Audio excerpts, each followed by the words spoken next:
जी, तो यूपी उपचुनाव में बीजेपी 3 सीटों पर आगे है, ये भी खबर आपको बता रहे। यूपी उपचुनाव में सपा 2 सीटों पर आगे है और 3 पर इस वक्त बीजेपी आगे चल रही है। यूपी उपचुनाव के भी नतीजे साथ साथ आपको दिखा रहे हैं। एक बार अनूप के पास चले जाते हैं, झारखंड चलते हैं अनूप के पास। अनूप जरा बताइए जो शुरुआती ट्रेंड्स है क्या दिखा रहा है वहां पर। देखिए सुचरिता, जो ट्रेंड्स हैं, जो पोस्टल बैलेट्स की गिनती है वो शुरू हो गई है और ज्यादातर सीटों पे बीजेपी यहां पर उसमें आगे चल रही है। 1,08,000 पोस्टल बैलेट जिनकी गिनती शुरू हुई, लेकिन कहा यह जा रहा है 9:30 बजे के बाद जो रुझान है सही तरीके सामने शुरू हो जाएंगे, जब ईवीएम जो मशीन है उनकी गिनती काउंटिंग वहां से शुरू होगी। लेकिन अभी जिक्र कर रहे थे ऐश्वर्य, जिक्र करते बाबूलाल मरांडी का। ऐश्वर्य सही कह रहे हैं कि वहां पर जो बातें चल रही थी वो थोड़ी अलग थी, लेकिन एंड टाइम में, लास्ट टाइम में जो स्थितियां समीकरण वहां बदली वो बाबूलाल के लिए सुलभ हो गई थी और यही वजह है कि उनके चेहरे पर कॉन्फिडेंस दिख रहा था। एक निर्दलीय जो उनके सहयोगी थे उनको बीजेपी अपने पाले में कर चुकी थी, जिसके बाद उनके रास्ते बिल्कुल आसान हो गए थे। और आज सुबह जब उनका बयान सामने आया वो कॉन्फिडेंस दिख रहा था, वो लग रहा था कि बिल्कुल आगे चलेंगे और बीजेपी को यहां एज मिलेगा, उनको ऐसा फील हो रहा है। लेकिन सबसे बड़ी बात वोटों की शिफ्टिंग की है। आदिवासी वोट, मुस्लिम वोट जो शिफ्ट हुए हैं उसको लेकर कहा जा रहा है। और सबसे बड़ी बात यह भी आपको बता दें कि झारखंड के मौसम और सियासी तापमान को आंकना थोड़ा मुश्किल हो जाता है। जब तक पूरी तरह से रिजल्ट साफ नहीं होंगे, तस्वीर साफ नहीं होगी, तब तक कहना मुश्किल होगा। लेकिन शुरुआत में जो अभी रुझान आ रहे हैं उसमें बीजेपी कहीं ना कहीं एनडीए आगे बढ़ती हुई नजर आ रही है। अगर ये एज लेता है, आगे बढ़ती चली जाएगी, तो फिर शायद अपोनेंट को इसको पकड़ना मुश्किल हो जाएगा। जी अनूप, जो महाराष्ट्र से नंबर्स निकल कर आ रहे हैं वो इस वक्त हम दर्शकों को दिखा रहे हैं। 24 सीटों में 18 पर एनडीए आगे चल रही है, 5 पर इंडी आगे है। देखिए 19 पर महायुति आगे हो गई है। जिस तरह से लीड लिया हुआ है इस वक्त महाराष्ट्र में, आपको बताऊं बीजेपी इनमें से 14 सीटों पर आगे चल रही है। उसके अलावा कांग्रेस 3 सीटों पर आगे है, एनसीपी 2 सीटों पर, एनसीपी अजित पवार और एनसीपी शरद पवार 1 सीट पर आगे है और शिवसेना उद्धव 1 सीट पर, शिवसेना शिंदे 2 सीटों पर आगे चल रही है। ये अब का ट्रेंड आ रहा है। बीजेपी 15 सीटों पर आगे, कुल 19 सीटों पर महायुति आगे चल रही है। और यूपी के उपचुनावों के भी ट्रेंड्स एक बार ऐश्वर्या मैं बता देती हूं, उसके बाद आप कंटिन्यू करिएगा। यूपी उपचुनावों के जो शुरुआती रुझान है, 7 सीटों के रुझान हमारे पास आ गए। 5 सीटों पर बीजेपी और 2 सीटों पर समाजवादी पार्टी आगे चल रही है। ये तो बहुत हद तक उस एग्जिट पोल्स के हिसाब से लग रहा है, लेकिन अभी बहुत शुरुआती है, थोड़ा इंतजार करना होगा। एब्सोल्युटली, बिल्कुल, मतलब इनिशियल है। और ये जो नंबर्स हैं हम देख रहे हैं अभी, आप अभी मतलब उत्तर प्रदेश की बात बता रही थी, अभी सिर्फ सीसामऊ और वहां का आया है, गाजियाबाद का, बाकियों का देखना पड़ेगा। लेकिन अगर आप महाराष्ट्र की देखें, ये जो 25 सीटों की सोहेल बात कर रहे थे उसमें से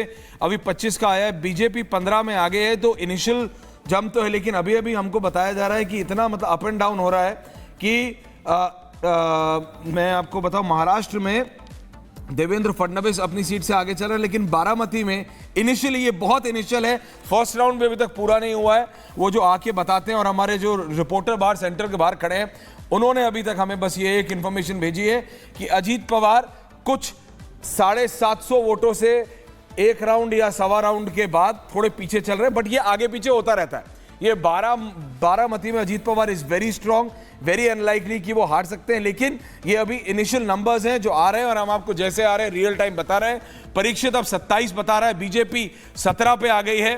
बीजेपी के नंबर्स लगातार बढ़ रहे हैं। 25 थे तो बीजेपी 15 थी महाराष्ट्र में, अब टोटल 27 है, बीजेपी 17 है। Shiv Sena, NCP, they are just no factors. या तो ये किस एरिया के आ रहे हैं, अभी इस एरिया का पता करना पड़ेगा कि ये महाराष्ट्र में कौन से रीजन से आ रहे हैं। सोहेल, महाराष्ट्र में जो सीटें जो रुझान हमें दिख रहे हैं उनमें देवेंद्र फडणवीस की सीट है, देवेंद्र फडणवीस की नागपुर साउथ वेस्ट की सीट है जिसपे वो आगे चल रहे हैं। इसी के साथ साथ चंद्रकांत पाटिल अपनी सीट पर आगे चल रहे हैं, ये रुझान भी हमारे पास आ रहा है। तो लगातार महाराष्ट्र की सीटों के रुझान हम आपको बता रहे हैं। महाराष्ट्र में प्रभात लोढ़ा मालाबार हिल से आगे हैं, गिरीश महाजन आगे हैं, फडणवीस आगे हैं, अतुल सावे, तीनों बीजेपी के ये नेता आगे हैं। योगेंद्र पवार बारामती से इस समय हल्के से आगे हैं। उत्तर प्रदेश का आ रहा है, करल से सपा प्रत्याशी तेज प्रताप यादव आगे हैं। इस्लामपुर विधानसभा सीट से शरद पवार गुट के नेता और महाराष्ट्र एनसीपी शरद पवार के अध्यक्ष जयंत पाटिल अभी आगे चल रहे हैं।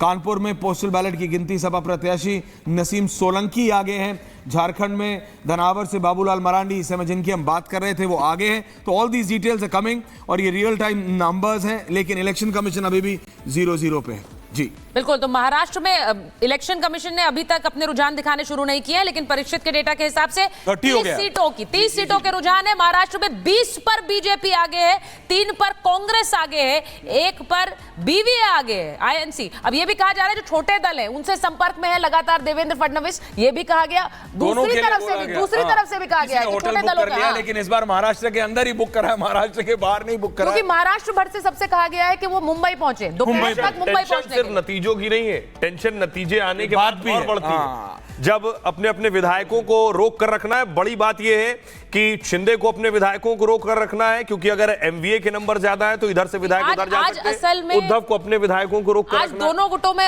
गुटों को असल में समझ आ रहा है एक है तो सेफ है का मतलब क्या है, सब एक है तो सेफ है। तो वो आज दोनों गुटों को समझ आ रहा है, सबको एक साथ रखने की जुगत है और कोशिश वही है, इसीलिए होटल्स बुक किए गए। तो बड़ी खबर आपको लगातार बता रहे हैं जो महाराष्ट्र में नंबर्स, 25 महायुति और 5 महाअघाड़ी, 31 सीटों के रुझान आए हैं 288 में से। मुंबई का देखिए, हम आपको बता रहे हैं मुंबई में 36 सीटें महायुति मुंबई में 2 पे आगे चल रही है। मुंबई में दरअसल लड़ाई जो असली है वो बीजेपी और उद्धव सेना के बीच है। मुंबई का जो वोटर है वो ज्यादातर या तो उद्धव सेना या अब अगर शिंदे सेना बनने के बाद उसमें वोट ट्रांसफर होता है या फिर बीजेपी की सीटें रही ओपन वोटर है, लेकिन आपके बोलते बोलते वो 28 से 34 हो गया महाराष्ट्र के परीक्षित के, और बीजेपी 21 पे है। नंबर्स अब कांग्रेस के बड़े हैं, कांग्रेस 4 पे आ गई है और एनसीपी 3 पे है, एनसीपी शरद पवार 1 पे है, शिवसेना शिंदे 4 पे आ गई है। तो कांग्रेस और शिवसेना एकनाथ शिंदे 4 पे है। बीजेपी इज फार अहेड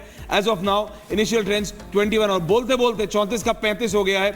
और ये नंबर एनसीपी का बड़ा है, एनसीपी अजीत पवार, एनसीपी अजीत पवार अब 3 पे है, एनसीपी शरद पवार 1 पे है, शिवसेना एकनाथ शिंदे और कांग्रेस 4, बीजेपी 21। जी लेकिन ऐश्वर्या जो बात आप कह रहे हैं, बीजेपी ने जिस तरह की लीड ली है, देखिए लगभग 22 सीटों पर बीजेपी आगे चल रही, महायुति 30 पर है, बोलते बोलते चेंज हो रहा है, 23 हो गया है।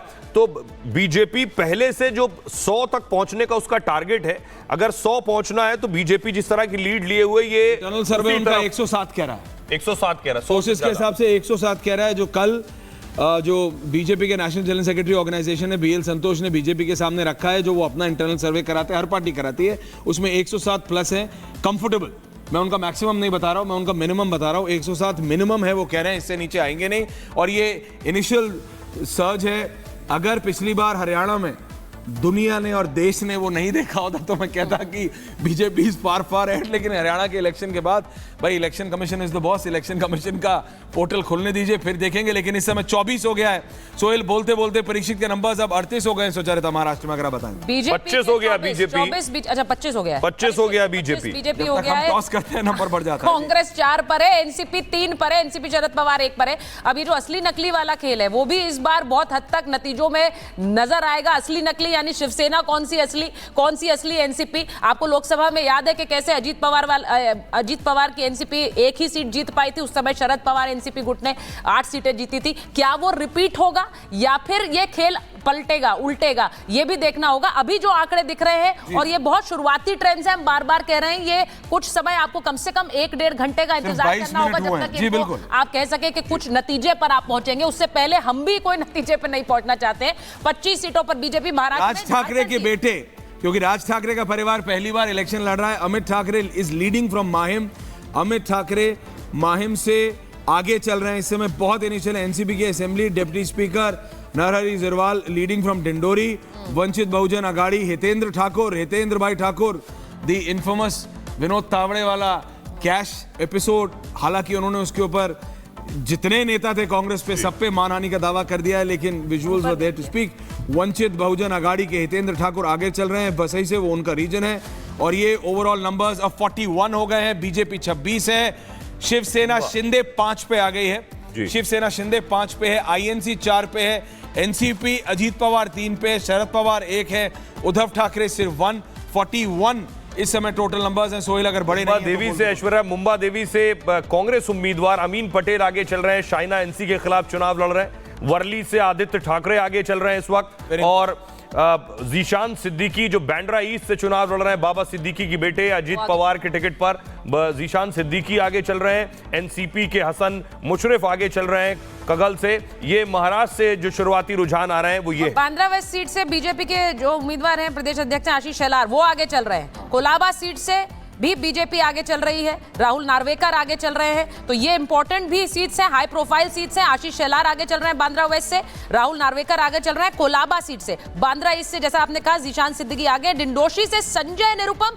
पीछे चल रहे हैं। सुनील प्रभु लीड कर रहे हैं वहां पर, संजय निरुपम पीछे। और माहिम से अमित ठाकरे को इस वक्त लीड है। बहुत से लोग अमित ठाकरे की Shinde is not doing bad at all. Eknath Shinde बिल्कुल, अगर मैं परीक्षित के नंबर से भी जाऊं तो एकनाथ शिंदे नंबर 2 पे है एज ऑफ नाउ। बीजेपी 26 पे है, 42 का टोटल नंबर आ चुका है। ये परीक्षित के नंबर्स हैं। बीजेपी 26 फार है। उसके बाद जी 27 हो गया बीजेपी जी 27 हो गया। तो यही है ना, बोलते बोलते 42 सीटों के ट्रेंड पर ये कांस्टेंट रिफ्रेश का बटन ये कांस्टेंट दबाना पड़ेगा। 27 43 हो गया, 43 टोटल है। 27 BJP 6, Shiv Sena Eknath Shinde 6, INC 4, NCP 3, NCP Sharad Pawar 1, Shiv Sena Uddhav Thackeray 1। ये इतना कंफ्यूजन मेरे को नहीं याद कब स्टेट इलेक्शन में हुआ था। बीवीए 1 जो अभी हमने बोला वहां से वो जीत रहे हैं। 43 टोटल है। झारखंड में 19 है, बीजेपी 12। तो इन दोनों इलेक्शंस में बीजेपी इनिशियल अभी सिर्फ 25 मिनट हुए हैं। 8:26 है। 8:08 पे काउंटिंग शुरू होती है। एग्जैक्टली 25 मिनट हुए हैं शुरू हुए। अच्छा, बारामती की सीट से युगेंद्र पवार लगातार अभी आगे चल रहे हैं। वो आगे ही बहुत इनिशियल है, मैंने बोला। आप ठीक कह रहे हैं, इनिशियल है, लेकिन युगेंद्र पवार का आगे चलना बारामती की लोग ये कहते हैं कि हम जो है साहेब के साथ थे लोकसभा में, लेकिन विधानसभा में दादा के साथ। 7 बार के वो विधायक भी हैं वहां से। लेकिन अब देखिए, क्योंकि वहां से लोकसभा सीट, जैसा सुहेल ने कहा था, अपनी पत्नी को जिता नहीं पाए हैं, लेकिन विधानसभा की सीट पर वो निकाल लेंगे, ऐसा अनुमान सबका है। लेकिन अभी फिलहाल युगेंद्र पवार वहां से आगे चल रहे हैं। बहुत शुरुआती है। माहिम विधानसभा सीट से भी लगातार राज ठाकरे के बेटे अमित ठाकरे आगे चल रहे हैं। अमित ठाकरे आगे चल रहे हैं। अमित ठाकरे के खिलाफ सदा सरवणकर चुनाव लड़ रहे हैं। वो खुद भी गए, उनसे बात करने की कोशिश की कि शायद जो है उनके कैंडिडेट ना हो, लेकिन जो है जो तस्वीर सामने आ रही है, अमित ठाकरे को लेकर एक कंफ्यूजन जरूर था माहिम के लोगों में। कंफ्यूजन ये था कि वहां 3 शिवसेना से निकले हुए लोग थे। एक शिवसेना उद्धव का कैंडिडेट, एक शिवसेना शिंदे का कैंडिडेट और एक राज ठाकरे के बेटे खुद अमित ठाकरे चुनाव लड़ रहे हैं। लेकिन जब अमित ठाकरे खुद हों, राज ठाकरे के परिवार से ना राज ठाकरे इलेक्शन लड़े हैं, पहली बार उनका बेटा इलेक्शन लड़ रहा है। जैसे कि शिवसेना उद्धव ठाकरे के साथ वो आदित्य ठाकरे इलेक्शन लड़ रहे, तो ये दोनों द ठाकरे स्कायॉन्स, ये जो दोनों कॉन्स्टिट्यूएंसीज हैं, इस पे अगर एकनाथ शिंदे के बाद किसी का मतलब किसी पे नजर होगी या फिर माइक्रो एनालिसिस होगा बाद में, तो इन दोनों सीट्स पे होगा। नंबर्स अभी भी वही हैं। 43 महाराष्ट्र, बीजेपी 27, शिवसेना शिंदे 6, कांग्रेस 4, एनसीपी 3, शरद पवार 1, उद्धव ठाकरे 1, झारखंड 21, बीजेपी 13, जेएमएम 5, कांग्रेस 1। बिल्कुल। और